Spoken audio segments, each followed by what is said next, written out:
예, 탈북민 단체 자유북한운동연합이 어젯밤에 경기 파주에서 대북전단을 기습 살포했습니다.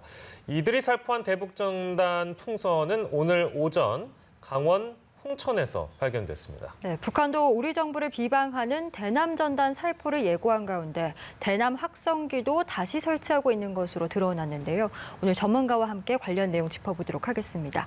홍현익 세종연구소 수석연구위원 모셨습니다. 어서 오십시오. 안녕하십니까? 예, 글쎄요, 이게 또 상황이 이런데 기습적으로 이 탈북민 단체가 자유북한운동연합입니다. 여기서 파주에서 또 살포를 했다고 하니까 근데 이게 또 홍천에서 발견돼가지고요. 네. 근데 우리 정부가 잘 감시하고 있을 거라고 생각을 합니다만 이게 그 어느 하나 이렇게 기습적으로 살포하면 찾기가 어려운 건지 어떻게 보셨습니까? 그러니까 전방에 지금 뭐 150마일이잖아요. 예. 엄청나게 그 긴 거리를 그 남북 접경 지역을 다 통제하고 감시할 수는 없죠. 네. 그래서 이제 잘 전단 살포하고 그런 지역만 주로 했을 테고. 예. 그런데 이제 이들 탈북 단체들은 뭔가 자기들은 자기 뜻을 말한 대로 한다. 예. 마치 북한이 뭐 우린 빈말은 안 한다. 똑같아요. 그래서 무조건 살포를 하는데 상당히 남쪽에서 살포하면 그걸 누가 알겠어요. 일단 서울 이남에서 살포하면 그걸 누가 잡겠어요. 예. 서울 북쪽의 그 접경 지역에서 우리가 통제를 하는 거죠. 그러니까 예. 일단 살포했다는 거를 알려주기 위해서 그 살포를 했는데, 예. 그러니까 통제하기 전에 다른 지역에서 깜깜한 곳에 밤 11시에 내지 12시에 지금 나온 거 보니까 밤 11시에서 12시에 영상도 조작 있습니다. 예, 어두운 곳에서 예. 그러나 화면은 남겨야죠. 예. 왜냐하면 그걸 찍어야 후원자들한테 나 이렇게 보냈다 증거를 남겨야 되니까. 예. 그래서 살포를 했는데 그게 북쪽으로 가야 되는 게 바람이 북쪽에서 부니까 예. 북서풍 같은 게 부니까 거기서부터 70km 동남쪽 강원도 홍천에 떨어졌다는 거예요. 우리 지역에. 예. 그거 왜 뿌리는 거예요? 그러니까 뿌리기 위해서 뿌리는 거죠. 남북 관계가 평화롭기를 바라지 않는 거죠. 제가 볼 때는 저분들이 진짜로 북한의 인권을 증진하려고 하면 저는 정말 가서 업어주기라도 할 겁니다. 근데 인권 증진이 목적이 아니라 목적은 뭔가 다른 데 있는 것 같아요. 그래서 영리 목적으로 뭐 자기들 그 존재감을 알린다거나 아니면 후원단체가 있을 거예요. 후원단체한테 1년에 몇 번을 해야 또 그게 또 후원금이 들어오니까 제가 뭐 본 건 아닙니다. 근데 과거에 그런 일들이 많았어요. 그런데 그중에는 미국의 국무부 산하단체도 있고 미국 같은 데서 그 자유를 위해서 그 존 볼튼 같은 사람들이죠. 그런 사람들이 돈을 내가지고 공산주의는 다 뽑아야 된다. 그러니까 그 후원금을 받기 위해서도 저 사람들은 반드시 해야 되는 거죠. 그러니까 저기 직업이니까. 그렇게 저는 생각을 해요. 그래서 저는 그런 생각까지 해봤어요. 국군 심리전단에서 저분들을 오히려 취직을 시켜줘서 평소에는 하지 못하게 하고 북한이 막 천안함 폭침이나 연평도 포격 이런 거 할 때 수백만 장을 뿌리는데 저 사람들 따라 뿌리라 그러는 거예요. 그럴 때는 필요하죠. 전단이라고 하는 게 이 국정원의 대북 심리 전단 하신 분이 있어요. 유성옥 국가안보전략연구소장 하신 분인데 모 신문에 전면으로 인터뷰를 했는데 거기 보니까 재밌는 게 있어요. 북한이 핵무기가 있다면 우리는 대북 심리전 차원에서 이 전단이 있다. 그 정도로 저게 막강한 거예요. 그렇다면은 저게 북한의 핵무기에 해당되는 건데 그거를 몇 개 탈북자들이 평상시에 평화를 누리고 있는데 전방에 접경 지역에 가서 뿌려가지고 남북 간의 평화를 깨면 그게 바람직한 건가요? 국가 안보를 해치는 일 아닌가요? 저는 그러니까 뭐 거의 전면전 상태라든지 북한이 엄청난 도발을 했을 때 그럴 때 뿌리는 건 뭐 상관없어요. 그런데 평화롭게 잘 지내는데 거기 전단 내용 잠시 말씀드려볼까요? 저희는 뭐 아주 방송에 가능한 표현만 하셔야 돼요. 근데 전단에 써 있는 거니까. 전단에 써 있는 내용이 뭐 핵 미치광이 김정은 부숴버려라. 아무튼 북한을 자극할 만한 내용들. 보통 자극하는 게 아니죠. 우리 그냥 문재인 대통령 얼굴에다 이렇게 꽁초하고 그 정도가 아니라 미치광이 부셔버려라, 전복시켜라. 그다음에 이제 고모부를 살해한 그 인간 백정. 그것도 모자라서 그 이복형까지 죽이냐. 뭐 이런 내용들이에요. 근데 지금 북한의 정권이 지금 나이도 젊은 사람들이잖아요. 젊은 정권에다가 굉장히 자기들이 과연 백두혈통인지 자꾸 딴 얘기들이 나오잖아요. 뭐 후지산 혈통이니. 예. 그런 상황에서 정권의 정당성이 없다는 걸 자꾸 뒤흔드니까 예. 그 젊은 혈기의 그 젊은 지도자들이 지금 화가 머리끝까지 나가지고 반발하는 거죠. 박사님 말씀은 이제 오늘 저희가 접한 소식 중에 이제 굉장히 빠르게 접한 내용이라 자유북한 운동연합이 어젯밤 이제 기습적으로 살포한 내용은 결국엔 살포를 위한 살포일 뿐이지 그냥 갈등만 부추기려고 하는 살포일 뿐이지 그거에 대한 비판을 해주셨는데 궁금한 건 이겁니다. 그러니까 지금 대남 전단을 예고하고 있는 상황에서 이런 살포가 또 이루어졌습니다. 네. 때문에 과연 북한이 이에 대해서 반응을 할까요? 근데 한 말씀 더 해야 될 것 같아요. 예, 저분들이 저를 무슨 기소라도 할 것 같아요. 예. 아니 고발이라도 할 것 같아요. 예, 그래서 말씀하십시오. 저분들은 자유와 인권을 위해서 했다라고 주장을 하시지만 예. 그것으로 인해서 그 접경 지역에 수많은 사람들이 살잖아요.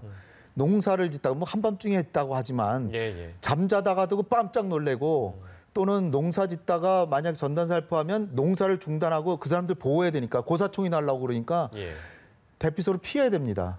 또 만약에 평화가 깨져서 그 총알이 날라와서 누구라도 다치면 저분들이 그분들의 생명과 그 재산을 보호해 줄 거예요. 너무나 무책임한 행동인 거죠. 예. 그런 부분을 제가 규탄하는 거고 그리고 우리가 평화가 깨지니까 얼마나 우리가 지금 어수선해졌습니까? 우리 사회가. 평화가 그만큼 소중한 거거든요. 예. 근데 그 평화가 유지되고 있는 상태에서 그걸 결과적으로 그분들이 결정적으로 깨는데 큰 원인을 제공한 거잖아요. 그런 부분을 제가 규탄하는 거지. 저 행동 자체 북한 정권은 못된 정권이고 하죠. 예. 그러나 그렇다고 해서 그거를 다른 사람들의 어떤 행복권, 평화를 누릴 권리, 재산권을 침해해가면서 저렇게 할 권리는 제가 보는 헌법을 뒤져봐도 국가안보를 해치고 다른 사람의 생명과 재산을 위협하는 행동을 하게 놔두는 건 우리 정부로서도 저걸 가만 놔두는 건 저는 현명하지 않다. 막아야 된다. 그렇게 봅니다. 예. 알겠습니다. 그 북한의 움직임도 좀 살펴봐야 될 것 같은데 북한이 이제 대남 전단 살포 예고에 이어서 대남 확성기 재설치 움직임도 지금 포착이 됐습니다. 2년 전에 이제 판문점 선언 1호 조치가 이 확성기 철거였던 만큼 사실상 다시금 이 확성기 카드를 꺼내들었다는 거는 이제 판문점 선언을 깨겠다라는 의미로 받아들여야 될까요? 그렇죠. 이미 북한 당국에서 지금 말하는 걸 보면은 판문점 합의와 9.19 군사합의서, 평양 선언 다 사실상 다 깨졌다. 그러나 깨졌다고 이렇게 공식 선언한 건 아니지만 행동하는 수순을 보면은 개성공단과 금강산 지역에까지 군을 다시 재배치한다. 이거는 판문점 선언은커녕 그 김대중 정부 때 6.15 선언, 6.15 정상회담 그 이전으로 가는 거예요.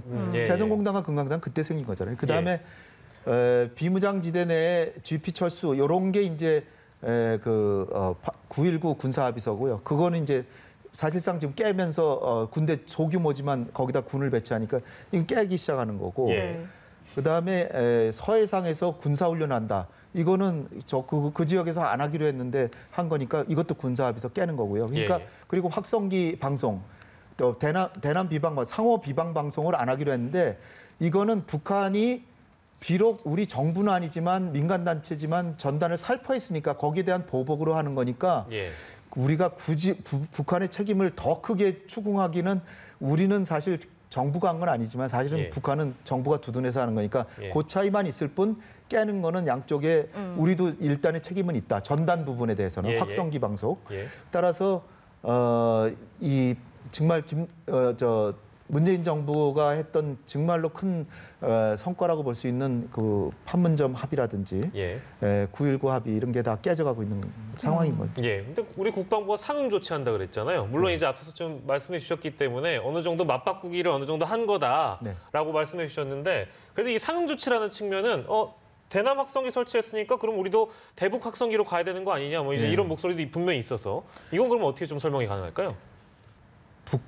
북한의 사고 방식은 뭐냐면은 남북 간에 평화롭게 지내는 건 자기 정권 유지에 사실상 해로울 가능성이 크다라고 보는 게 북한의 생각입니다. 예. 왜냐하면 독재 정권이니까 그리고 경제적으로도 지금 대한민국에 너무나 뒤처져 있기 때문에 어떻게든지 주민들이 외부 세계를 모르고 개혁 개방하지 않고 주민들을 이렇게 옥죄어야 되는데 그러려면은 남북 간에 긴장 있는 게 오히려 정권 유지하는데 도움이 된다 이렇게 생각하는 거예요. 근데 김정은은 야심차게 문재인 대통령이 초청에 따라서 남북 간의 화해협력 쪽으로 와본 거잖아요. 예. 근데 얻은 게 아무것도 없다는 거예요. 네네네.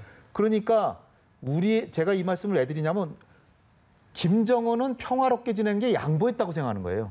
물론 우리는 그렇게 생각 안 하죠. 예. 평화로운 건 서로가 좋다라고 그러지만 김정은한테는 안 그런 거예요. 예. 우리한테는 좋죠. 우리한테는 국민한테도 좋고 대통령한테도 좋고 정권한테도 좋고. 네. 따라서 김정은은 거기에 대한 평화를 유지하는 데 대한 대가를 적어도 그리고 남북 간에 정상 합의를 했잖아요. 예. 그럼 그걸 이행을 요구할 거 아니에요. 예. 근데 사실 우리가 한미 공조 따지다가 제대로 김정은의 주머니에 뭐 넣어준 게 아무것도 없죠.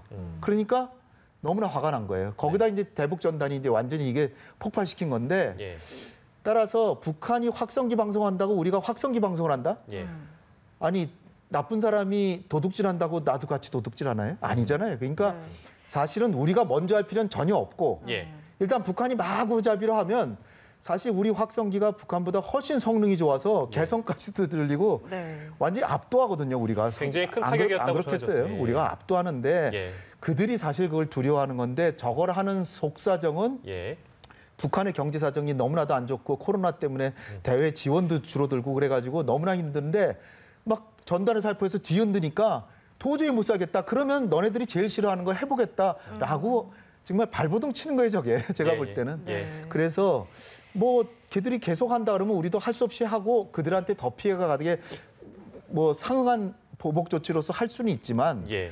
우리가 뭐 즐겁게 그걸 해야 되는 상황은 아니라 그렇게 생각이 드는 거죠. 예. 그 북한이 특히나 이 대북 확성기 관련해서 좀 민감하게 반응했던 적이 많았기 때문에 만약에 우리가 이제 이 대북 확성기로 맞대응을 하게 되면 사실 북한의 추가적인 도발의 가능성도 생각해 볼 수 있는 거 아니겠습니까? 좀 적절한 대응 방식은 뭐라고 보시는지도 궁금합니다. 일단은 우리가 그러니까 도발에 있어서 앞서가는 건 절대로 안 되고요. 예. 북한이 하면 상응 조치로서 하는 거 가지고 그거 가지고 또 그걸로 새롭게 도발한다라고 생각하는 건 좀 어렵죠. 왜냐하면 그들이 도발하면 우리도 손해구나. 그걸 느끼게 해주는 거는 우리도 당연히 해야 된다고 생각하는데 지금 이제 예상되는 거는 그들로서는 지금 1단계 그 조치를 한다고 김여정이 직접 발표했기 때문에 예. 김여정이 발표한 게 다 이유가 있잖아요. 김정은은 지금 코로나 때문에 여기저기 좀 피정을 다녀야 되는 상황이고 예. 그래서 김여정을 내세워가지고 악역을 시켜가지고 한국 정부가 조금 바뀌어서 자기들이 원하는 쪽으로 우리가 좀 움직여주면 김정은이 나타나서 정상회담이라도 하려고 지금 안 나타나는 거거든요. 예.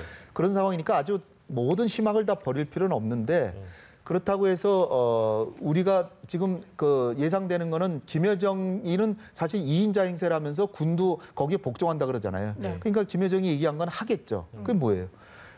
GP에 군대 다시 보내지만 대규모로 보내지는 않고 있어요. 예, 예. 그래 어쨌든 보내고 개성공단에 사실 2개 사단과 1개 포병 여단이 있었는데 연대 규모 정도. 예, 예. 과거에 뭐 한 3분의 1이나 5분의 정도는 또 들어올 테고 금강산에도 뭐 그 군항 다시 설치하고 뭐 그런 건 하겠죠. 그러나 이제 제일 우려되는 게 서해상 NLL 근처에서 전단도 살포하고 막 그 훈련도 하고 막 이런 상황을 벌이면 NLL은 우리 경계선이니까 예. 우리 지키기 위해선 나가야 될 거 아니에요. 예, 예. 그러다가 뭔가 교전 상황이 벌어지는 그런 예, 것들이 참 이제 우려되는 상황인데 예. 그런 것들은 우리가 만반의 대비태세를 해야 될 테고 그러나 북한이 저렇게 계속 도발하면 그들한테도 손해라는 걸 보여줘야죠. 박근혜 정부 때 목함지뢰 사건 때 예. 그때 우리는 한미 공조를 철저하게 하면서 만약에 우리 국민의 생명과 재산과 영토를 훼손할 때는 가차없이 보복한다. 지금 우리 정부도 지금 그렇게 하고 있는데 천안함 폭침이나 연평도 포격처럼 당하고 나서 한 번 더 하면 가만 안 두겠다 이렇게 하지 말고 예. 기다리고 있다가 응징해야죠. 그런 태세를 갖추되 우리가 먼저 자극하거나 그럴 필요는 없겠다. 예. 그것만 철저히 지킵니다. 그 당시에 목함지뢰 사건 때도 한미 공조 철저히 하고 중국을 통해서 또 북한이 준동하지 못하도록 중국도 한반도에서 국지전이라는 건 안 좋게 생각하잖아요. 따라서 중국과의 외교도 철저히 해가지고 북한 정부가 과도하게 선을 넘지 않도록 통제해달라 이런 외교도 같이 펼쳐야 되는 거죠. 예, 알겠습니다. 뭐 국방부에서 다양한 시나리오, 도발을 할 시에는 어떻게 대응할 것인지에 대한 여러 가지 시나리오를 검토하고 있을 것이고 상황에 대한 관리 차원에서 우리 정부가 잘 대응할 거라고 믿어 의심치 않고요. 이 주제는 이 정도로만 하고 존 볼턴 회고록과 관련돼서 몇 가지 좀 여쭤야 될 것 같습니다. 결국에는 이제 우리 정부라고 하기엔 좀 그렇고 정의용 실장 차원에서 이제 입장을 발표를 했고 물론 청와대가 발표를 했습니다만 그 이후에 이제 결국에는 백악관이 이거 수정해라 400군 이상 수정해라 네. 이렇게 요구를 했습니다. 이건 결국에 이제 미국 쪽에서도 이렇게 되면 우리가 상대국가 외교를 하는데 차후에 이제 어려움이 많을 것이다라는 부분을 분명히 우려가 드니까 이제 이런 행동을 한 거겠죠. 어떻게 좀 판단하십니까? 존 볼튼이 저 책을 쓴 거는 첫째는 아마 돈 벌려고 썼을 테고요. 돈 벌려고요? 엄청나게 벌겠죠. 예. 그러나 이제 저 트럼프 대통령이 소송하고 미국 정부 차원에서 소송을 하기 때문에 국가기밀 누설죄로 옥살이할 가능성도 있고 있었죠. 그 손해배상으로 번 돈 다 토해낼 가능성도 있고 예. 더군다나 지금 미국의 국익으로 볼 때 미국의 우방국들과 미국의 정상이 한 얘기를 사실 상세하게 물론 뭐 그거를 그 녹음 테이프를 틀어놓고 그걸 그대로 이렇게 내놓지는 않고 있지만 자기가 본 그대로 하는데 상당히 국익에 저해되는 그런 내용들이 많은 가능성이 크죠. 사실 외교라고 하는 것은 은밀한 부분도 있기 때문에 국가마다 다 차이가 있지만 한 20년 정도 그 보안 서약을 해서 적어도 국가안보보좌관 같으면 한 최소 5년 정도는 그거에 대해서 함구해야 되는 의무가 있을 거라고요. 그리고 위반한 거니까 저 사람은 아마 책임져야 될 거라고 이제 보는데 일단은 그 내용 중에 지금 다 흘러나오고 저한테도 지금 뭐 카피를 누가 뭐 보내주고 그랬어요. 다 막 전문 570페이지인가. 그런데 그 내용 중에 이게 제일 중요한 게 김정은 위원장이 트럼프 대통령을 만나고 싶다 그래서 트럼프 대통령이 응했는데 그걸 정의용 실장이 전했는데 이게 김정은이 한 얘기가 아니라 정의용 실장이 꾸며낸 얘기다. 이런 식으로 얘기를 해놨어요. 이거 완전 거짓말입니다. 거짓말이고 그 얘기를 할 때 볼튼은 백악관 안보보좌관 자체가 아니었어요. 정의용 실장이 백악관에서 트럼프 대통령한테 그 얘기를 할 때 볼튼은 그 자리에 없었어요. 남의 얘기 듣고 쓴 건데 이래도 되나요? 이건 말도 안 되는 소리고요. 틀렸고 어떤 상황이냐면은 판문점 정상회담이 아니죠. 김여정 특사가 와가지고서는 이제 정의용 실장하고 서훈 원장하고 평양을 가가지고 김정은을 만났더니 김정은이 이제 트럼프 대통령 만나고 싶다. 그래가지고 문재인 대통령이 이거를 빨리 트럼프 대통령한테 전하라. 그래서 미국으로 갔어요. 정의용 실장이 가서 백악관에 당시는 맥메스터 안보보좌관하고 옆방에서 얘기를 하고 있는데 트럼프 대통령이 뭐 재밌는 얘기 하냐고 들어왔어요. 들어왔더니 이거 뭐 김정은 얘기를 하고 있습니다. 그런데 뭐라고 얘기했냐 그랬더니 정의용 실장이 김정은 위원장이 각하를 만나고 싶다. 이렇게 했더니 트럼프가 만면에 희색을 띠면서 주변에 있는 참모들한테 거봐 내 말이 맞잖아. 김정은이 나를 만나고 싶어 한대잖아. 만납시다. 그랬더니 주변에 참모들이 경악을 해가지고 아니 실무회담을 하고 만나셔야지 무조건 만나냐. 그러던 차에 주변 참모들이 경악을 하니까 트럼프 대통령이 그러면 나나 저 백악관의 대변인 있잖아요. 그 사람한테 발표시킨 게 아니라 정의용 실장한테 당신이 발표해 주세요. 그게 사실 굉장히 큰 일인데 그 영광을 정의용 실장한테 준 거예요. 그러니까 이거를 뭐 김정은 뜻이 아니라 정의용 실장이다라는 건 거짓말 저는 한 거라고 보고요. 판문점 정상회담 그 남북미 3자 회동할 때도 볼튼은 청와대는 아마 제가 기억으로는 청와대까지는 왔지만 청와대에서 판문점엔 못 가고 저쪽으로 몽골을 방문하라고 보냈어요. 그래가지고 그 얘기를 다 못 들은 사람이에요. 근데 그걸 자기가 옆에서 들은 사람인 것처럼 기술을 했는데 그래서 윤건영 실장도 전부 사실과 다르다. 그래서 그 정의용 실장은 화제의 중심이 됐기 때문에 이건 상당히 문제가 크다. 한미 간의 신뢰에도 문제가 된다. 이렇게 얘기를 한 거고 아마 볼튼은 미국 국내 절차상 아마 상당한 처벌을 받지 않을까 저는 생각해요. 뭐 이걸 토대로 그러니까 볼턴 전 보좌관이 쓴 회고록을 토대로 우리 박사께 질문을 드리는 것도 맞는지 제가 좀 의문이 드는 부분이 있는데 좀 아쉽긴 한데 시간 관계에서 저희가 오늘 좀 마무리를 하도록 하겠습니다. 오늘 이 시간 홍현익 세종연구소 수석연구위원과 함께했습니다. 교수님 고맙습니다. 감사합니다.